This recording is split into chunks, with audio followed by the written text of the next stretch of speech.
Good morning, everyone. Jai Shri Krishna. Today I will recite and explain verses 23 to 47 from the 6th chapter of Bhagwad Gita, which is Dhyana Yoga, means Yoga of Meditation. Verses 23 to 47. Tam Vedatva Dukashanyoga Viyogam Yoga Sachittam सनिश्चयेन योगव्यो योग अनिर्विण चेतसा सहत्य प्रभवान् कामां सत्यक्ता सर्वानश्रयेत् सतः मनसैवेन्द्रिय ग्रामं दिव्यम्य समन्त्वतः शनैः शनैरुपरमे दुर्बुद्धया धृति गृहीतया आत्मसंस्थ मनः कृत्वा न किञ्चिदपि चिन्तयेत् यतो यतो निष्वरति मनश्चलजलं स्थिरं ततस्तो नियमेतदा आत्मन्येव वंशनयेत् प्रशान्तं मनसं हीनं योगिनं सुखमुत्तमम् उपैति शान्तरजसं ब्रह्मभूतकलश्मसम् युग्ननेवं सदात्मानं योगी विगतकल्पं मह सुखेन ब्रह्म संस्परस्मन्त्यं सुखमश्रयतु सर्वभूतस्थ आत्मनं सर्वभूतानि चात्मनि ईक्षते योगतात्मा सर्वत्र समदर्शनः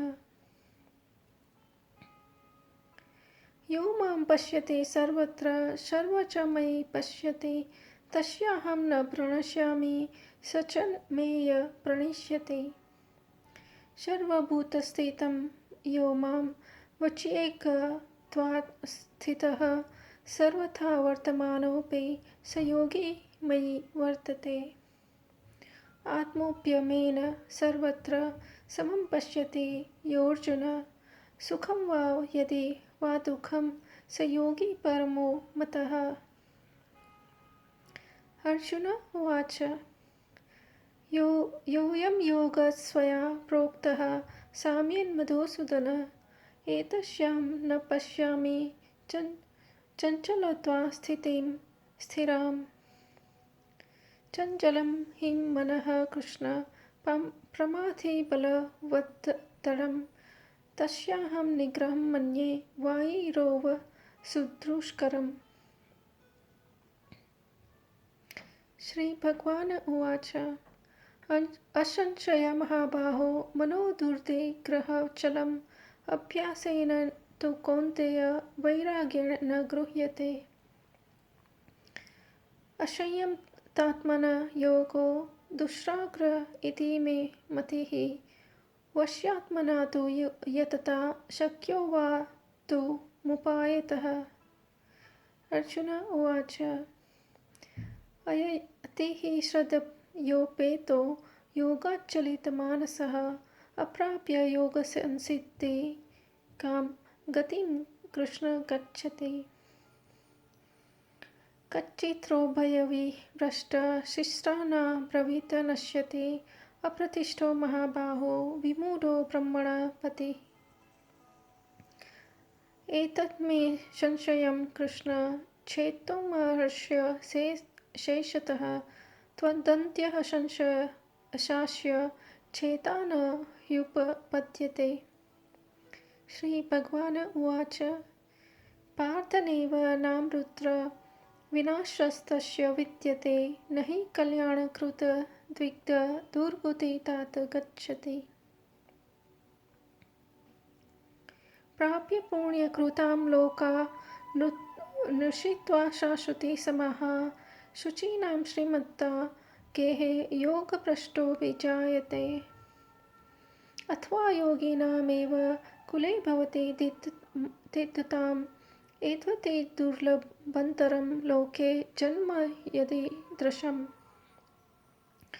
तत्र तु तं बुद्धिसंयोगं लभते पौवदेहिकं यतते च तयो भूयः संसिद्धो कुरु नन्दन पूर्वाभ्यासेन तनैव हीयते यशोऽपि सः जिज्ञासुरपि योगस्य सप्तप्रमाणात् वर्तते प्रयन्ताग्नमानस्तस्थो योगी संशुद्धकिल्पिपः अनेकजन्मसंसिद्धस्ततो याति परां गतिम् तपस्विभ्योऽधिको योगी ज्ञानिभ्योऽपि मतोऽधिकः कर्मिभ्यः शार्दिको योगी तस्माद्योगी भवार्जुनः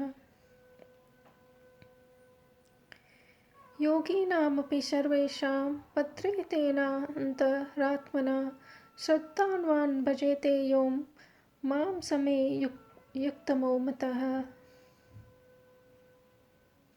which means that state of severance from union with misery is known as yoga. This yoga should be resolutely practiced with determination, free from pessimism. Completely renouncing all desires arising from thoughts of the world, one should restrain the senses from all sides with the mind, slowly and steadily, with conviction in the intellect. The mind will become fixed in the God alone and will think of nothing else. Whenever and wherever the restless and unsteady mind wanders, one should bring it back and continually focus it on God. Great transcendental happiness comes to the yogi whose mind is calm, whose passions are subdued, who is without sin, and who sees everything in connection with God. The self-controlled yogi, thus uniting the self with God, becomes free from material contamination and, being in constant touch with Supreme, achieves the highest state of perfect happiness. The true yogis, uniting their consciousness with God, see with equal eye all living beings in God and God in all living beings. For those who see me in everywhere and see all things in me, I am never lost, nor are they ever lost to me. The yogi who is established in union with me and worships me as the Supreme Soul residing in all beings dwells only in me, though engaged in all kinds of activities. I regard them to be perfect yogis who see the true equality of all living beings and respond to the joys and sorrows of others as if they were their own. Arjuna said, "The system of yoga that you have described, O Madhusudana, appears impractical and unattainable to me due to the restless mind. The mind is very restless, turbulent, strong, and obstinate. O Krishna, it appears to me that it is more difficult to control than the wind." Lord Krishna said, "O mighty son of Kunti, what you said is correct. The mind is indeed very difficult to restrain, but by practice and detachment it can be controlled. Yoga is difficult to attain for one whose mind is unbridled. However, those who have learned to control the mind and who strive earnestly by the proper means can attain perfection in yoga. This is my opinion." Arjuna said, "What is the fate of the unsuccessful yogi who begins the path with the faith but who does not endeavor sufficiently due to unsteady mind and is unable to reach the goal of yoga in this life?"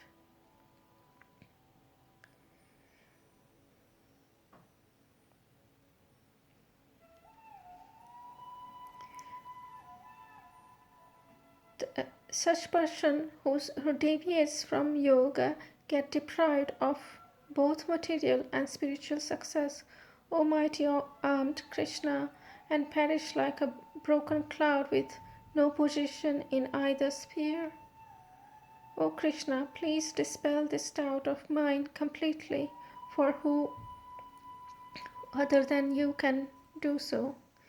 The Supreme Lord said, O Partha, one who engages on the spiritual path does not meet with destruction either in this world or the world to come. My dear friend, one who strives for God realization is never overcome by evil. The unsuccessful yogis upon death go to the abodes of the virtues. After dwelling there for many ages, they are again reborn in the earth plane into a family of pious and prosperous people. Else, if they had developed dispassion due to long practice of yoga, they are born into family endowed with divine wisdom. Such a birth is very difficult to attain in this world. On taking such a birth, O descendant of Kurus, they reawaken the wisdom of their previous lives and strive even harder toward perfection in yoga. Indeed, they feel draw towards God even against their will on the strength of their past discipline. Such seekers naturally rise above the ritualistic principles of the scriptures. With the accumulated merits of many past births, when these yogis engage in sincere endeavor in making further progress, they become purified from material desires and attain perfection in this life itself. A yogi is superior to tapasvi, means ascetic, superior to gnani, a person of learning, and even superior to karmi, a ritualistic performer. Therefore, O Arjuna, strive to be a yogi. Of all yogis, those whose minds are always absorbed in me and who engage in devotion to me with great faith, them I consider to be the highest of all. अतः श्रीमद् भगवद गीता षष्ठ अध्याय ध्यान योग संपूर्णम. Namaste.